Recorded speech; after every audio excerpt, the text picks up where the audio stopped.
कनी माता जागृति में ये आपू परंपरा रूढ़ी आली का आखि दिखाओ या में या तू में हो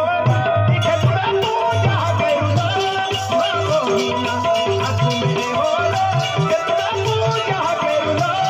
मां बोहिना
नागझिरी वालों गुलाब सिंह पटेल है कि नहीं बेड़ो भी आते हैं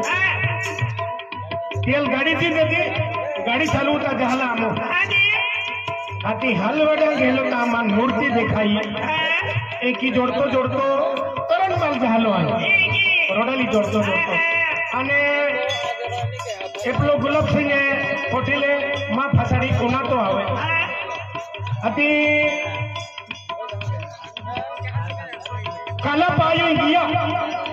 ने सात पाई गया ने 9 डगरे दिखाइए 9 डगरे दिखाइए उनला टाइम आथो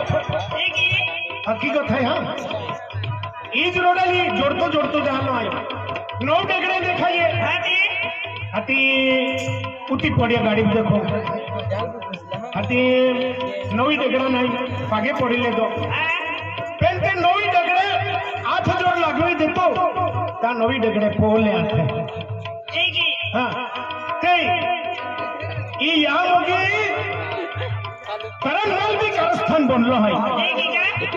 हाथी ते 9 डगरे आमो दर्शन तो स्किले दोन हाथी 7 पायरिया चढ़ी गया पटेल उभी रा खाई गड़ी मुठी लेती आखिने मुता गया तो यूएलए पिसाब के आई यूएलए पिसाब के कोरना चाड़ा में मूर्ति आती अने झंडो ओडी मूर्ति आती अने झंडो आती हादिया को पटेल है वाको ये ता आती